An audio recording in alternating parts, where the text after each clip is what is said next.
Hello guys. तो हम पढ़ रहे हैं प्रॉब्लम्स ऑन एज और बहुत सारी ट्रिक्स और बहुत सारी चीजें मैंने आपको प्रॉब्लम्स ऑन एज में दिखाया। लेकिन आज हम कुछ और एग्जांपल्स करते हैं और मैं आपको ये जो प्रॉब्लम्स ऑन एज वाला पूरा कंसेप्ट है ये आपको मैं क्लियर करके दूंगा ताकि एग्जाम में आपको कोई प्रॉब्लम ना हो। तो चलिए स्टार्ट करते हैं कुछ एग्जाम्पल्स आज की। तो गाइस ये है हमारे पास पहला क्वेश्चन और देखते हैं कैसे हम जल्दी से इस क्वेश्चन को सॉल्व करते हैं। तो question is asking at present Kavita is twice Sarita's age. करना कुछ नहीं है, हम स्टार्ट करेंगे क्वेश्चन को। देखो कैसे करेंगे। सबसे पहले मैंने आपको बोला है कि जो एज आपको गिवन होगी, जैसे कविता इज ट्वाइस सरिताज एज, यानी कि कविता की एज हमें सरिता की एज में दी है, तो हम सरिता की एज जो है वो हम करेंगे पुट एक्स, जो इसकी प्रेजेंट एज है। ठीक है, जो सरिता की प्रेजेंट एज है वो हमने एक्स ईयर्स रखी, तो कविता की एज जो है वो खुद ब खुद निकल के आएगी। Kavita age will be that is twice Sarita's age, that will be twice x. तो जो कविता की एज हमें निकली दैट इज ट्वाइस एक्स। उसके बाद जो क्वेश्चन कंडीशन पूछ रहा है वो है 8 ईयर्स हेंस। तो पहले हम देखेंगे 8 ईयर्स के बाद इनकी एज क्या होगी। देखो 8 ईयर्स के बाद सरिता की एज होगी x प्लस 8 और इसकी जो एज होगी वो होगी 2x प्लस 8। बहुत सिंपल किया हमने। उसके बाद कहता है क्वेश्चन रेस्पेक्टिव रेशियो बिटवीन कविता, तो ऊपर वाले हम ऊपर जो हम रखेंगे वो है कविता। रेशियो में जो ऊपर वाली चीज है दैट इज कविता, यानी कि 2x plus 8 divided by Sarita's age. तो सरिता की एज जो है that is x plus y x plus 8। ठीक है, यही ईयर्स का रखा था मैंने। So 2x plus 8 divide by x plus 8, वो रेशियो जो है वो है 20:13। तो इसका मतलब हम यहाँ पे लेंगे 20 डिवाइडेड बाई 13। तो ये है रेशियो। अब हम इसको थोड़ा सा सिंप्लीफाई करते हैं तो आपका क्वेश्चन हो गया क्लियर। तो इक्वेशन बनाने के लिए हम क्या करेंगे। So this will B 13 into 2 वो होगा 26x। सो तो गाइज यहाँ पे इट इज 22 यहाँ पे। सो दिस इज 22। सो हम इसको सिंप्लीफाई करते हैं। सो 13 into 2 is 26x.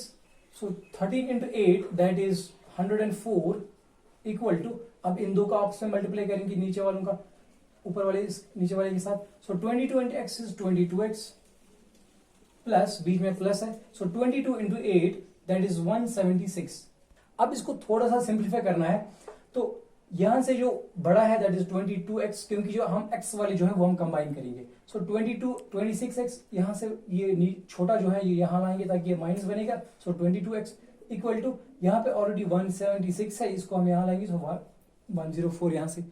तो 22x में से हम 26x में से 22 निकालेंगे तो बचा 4x और यहां से 176 में से 104 तो दैट विल बी 72। क्लियर। उसके बाद x जो हमारे पास आएगा दैट विल बी 72, ये 4 नीचे आएगा। So x will be equal to this will be 4 18 are 72। So x will be equal to 18। तो हमें निकला जो x हमने रखी है वो है सरिताज एज, लेकिन हमें निकालना है what is Kavita's present age. तो कविता की प्रेजेंट एज जो है वो हमें निकलेगी 2 इंटू एक्स। 2 इंटू एक्स है इसकी प्रेजेंट एज, क्योंकि 8 साल हमें माइनस करने प्रेजेंट एज ये है। सो 2 इंटू एक्स की जगह हम 18 लिखेंगे। So that will B 36 years. तो कविता की जो प्रेजेंट एज है that will B 36 years. So D part is the correct option. Clear. बहुत सिंपल सा मेथड, बस ये चीज आपको इक्वेशन यहाँ पे बनानी है, बस हो गया आपका क्वेश्चन। तो चलिए, तो गाइस ये हमारे पास और एक question is asking a mother has 3 sons and they were born at an interval of 3 years. तो क्वेश्चन इज आस्किंग कि एक माँ के पास 3 बच्चे हैं और उनके बीच जो गैप है, यानी कि पहले एक पैदा हुआ उसकी एज हम रखेंगे x और दूसरा जो पैदा हुआ उनके बीच, फिर तीसरा जो पैदा हुआ उनके बीच जो गैप है दैट इज 3 इयर्स। तो इसका मतलब एक बच्चा अगर x ईयर्स है, दूसरा कितना होगा फिर वो होगा x प्लस 3 और जो थर्ड होगा वो क्या होगा, वो इससे 3 साल बड़ा होगा। That means x plus 3 plus 3 that is 6, that is x plus 6। तो ये हो गया इसके 3 बच्चों की एज। अब हमें पूछ रहा है कि यंगेस्ट सन की जो एज है वो हमें फाइंड करनी है, लेकिन और एक कंडीशन दी है कि the total age of 3 sons is 24, यानी कि इनका जो सम है वो हमें 24 दिया, तो इनको हम सब प्लस करेंगे। सिंपल सा क्वेश्चन है। So that is 24। तो इनका जो सम है वो हमें दिया गया है 24 के बराबर। So the age of youngest son is, youngest son हो गया ये वाला जो सबसे छोटा है, तो इसकी एज हमें निकालनी है x की। तो x plus x is 3x, इसको थोड़ा सिंप्लीफाई करना है। And 3 plus 6 that is 9 equal to 24। तो इसका मतलब हमारे पास 3x will be equal to 24 minus 9। So 3x will be equal to this is 15। So x will be equal to 15, ये नीचे आएगा डिवाइड में तो 3। So this is 3 5 15। So 5 years. बहुत सिंपल सा क्वेश्चन है, बहुत सिंपल ट्रिक्स मैं आपको दिखा रहा हूँ इन क्वेश्चंस की। So the age of youngest son is 5 year है। चलिए कुछ और कंसेप्ट के क्वेश्चंस करते हैं। तो गाइस एक और क्वेश्चन है हमारे पास, बहुत इंपॉर्टेंट क्वेश्चन है। लता वॉज मैरिड 6 years ago। लता की शादी हुई है 6 साल पहले। हर प्रेजेंट एज इज 1/1 मिक्सड। ये मिक्सड वाला जो चीज है मैंने आपको सिखाया, तो पहले हम सबसे पहले इस मिक्सड वाले को सॉल्व करेंगे। It is 1 mixed 1/4। तो इसको हम सॉल्व करने के लिए क्या करेंगे, this is 1 into 4 that is 4। ये जो ऊपर वाला जो भी चीज होगा वहां पे उसको ऐड करेंगे, सो +1 डिवाइडेड बाई नीचे वाला 4, सो दैट इज 5/4। तो ये आप याद रखेंगे कि मिक्सड वाली जो टर्म्स है, ये मैंने सिंप्लीफिकेशन में भी सिखाया आपको कि ये वाली चीज हम कैसे सॉल्व करते हैं। तो दिस इज 5/4। तो ये चीज जो है that is 5/4 of the age at the time of her marriage. तो लता की जो प्रेजेंट एज है वो हम फिलहाल रखेंगे x। लता की जो प्रेजेंट एज है वो हम रखेंगे x। क्लियर। अब हमें पूछ क्या रहा है कि प्रेजेंट एज जो इसकी है, जो प्रेजेंट एज इसकी है वो है यही जो मिक्सड फॉर्म है, यानी कि 5/4 of the age at the time of her marriage. तो मैरिज के टाइम इसकी एज जो है वो कितनी होगी, क्योंकि 6 साल पहले मैरिज हुई है तो x-6 होगा वो मैरिज के टाइम। तो दैट मीन्स यहाँ पे 5/4 टाइम्स x-6 लिखना है, क्योंकि ये है मैरिज वाली एज और ये है इसकी प्रेजेंट एज, वो है 5/4 टाइम्स। क्लियर। अब हम थोड़ा सा इसको सॉल्व करते हैं, लेकिन हम पहले देखते हैं कि हमें फाइंड क्या चीज करना है। तो फाइंड करना है if her daughter's age is 1/10 of her present age, यानी कि इसकी जो डॉटर्स एज है वो है 1/10 of her daughter's of her present age, यानी कि x/10 है वो। So then the age of her daughter, यानी कि डी जो डॉटर की एज है वो हमें फाइंड करनी है। तो पहले हम इसको सिंप्लीफाई करते हैं, इसको सॉल्व करते हैं थोड़ा सा। इक्वेशन तो हमारे पास बन गई, बस ये चीज आपको आना चाहिए, उसके बाद आपका क्वेश्चन हो गया।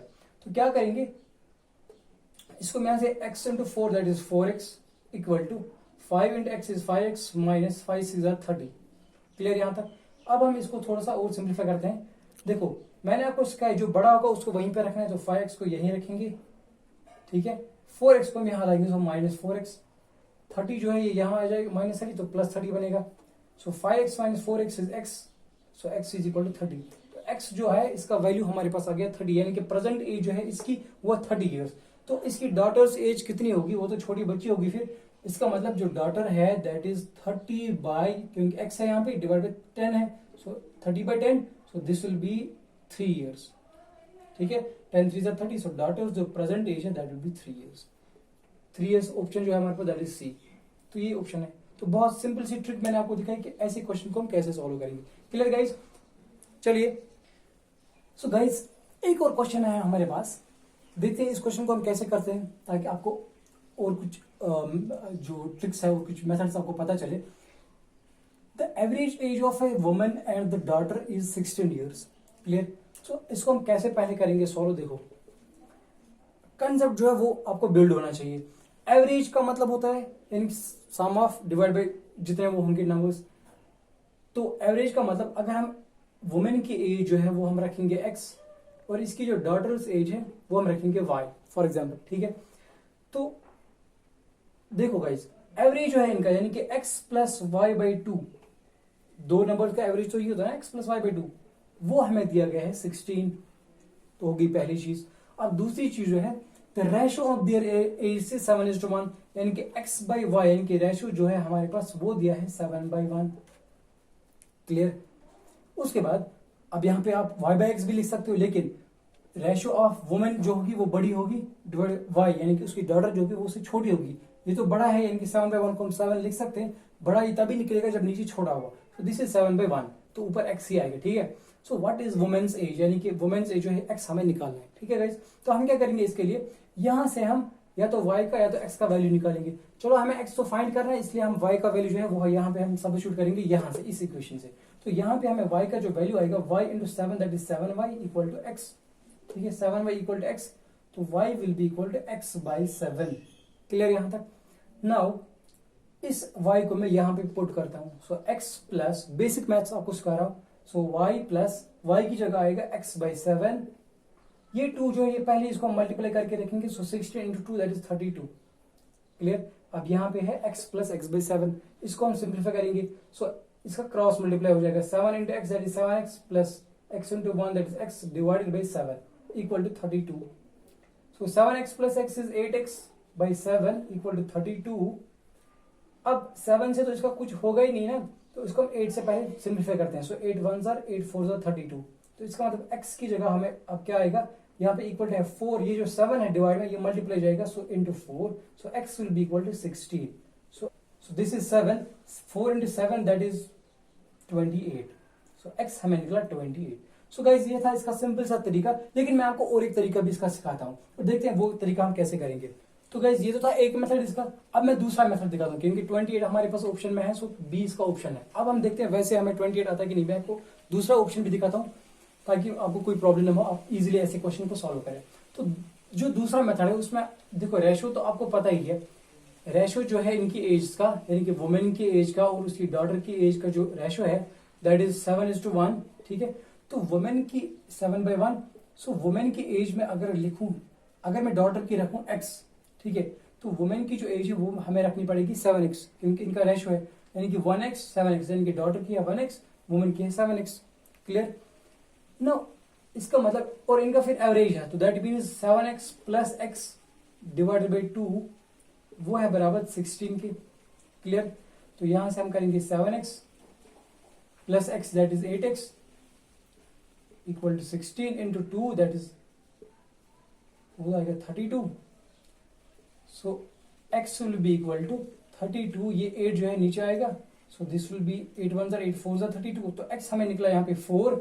अब हमें क्या निकालना है, वुमेन की जो एज है दैट इज 7 इंटू एक्स, तो x की जगह में 4 है, so that will be women की एज है दैट इज 28 ईयर्स। तो ये इस मेथड से भी हमें निकला, इसकी एज जो है दैट इज 28 ईयर्स। तो दोनों मेथड्स आपको, अब आपको जो अच्छा लगता है, जो मेथड आपको इजी लगता है वो आप करेंगे। ठीक है, तो ये मैंने कुछ आपको मेथड्स दिखाई, कुछ बहुत सी सिंपल सी ट्रिक्स मैंने आपको दिखाई इसमें।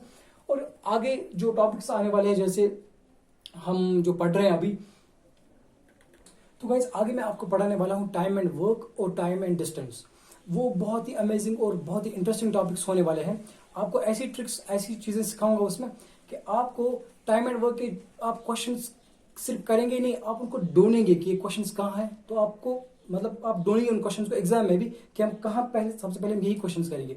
तो फिलहाल के लिए ये पार्ट तो हो गया हमारा प्रॉब्लम, लेकिन अगर कहीं पे भी प्रॉब्लम है तो प्लीज कमेंट सेक्शन में हमें बताइए, और हमारी वीडियोस को प्लीज लाइक करें, शेयर करें और सब्सक्राइब कीजिए हमारे चैनल को, और अभी थोड़ा सा सपोर्ट कीजिए हमें ताकि बाकी लोगों को भी फायदा हो जाए, और शेयर भी करें हमारे वीडियोस को। Thank you very much.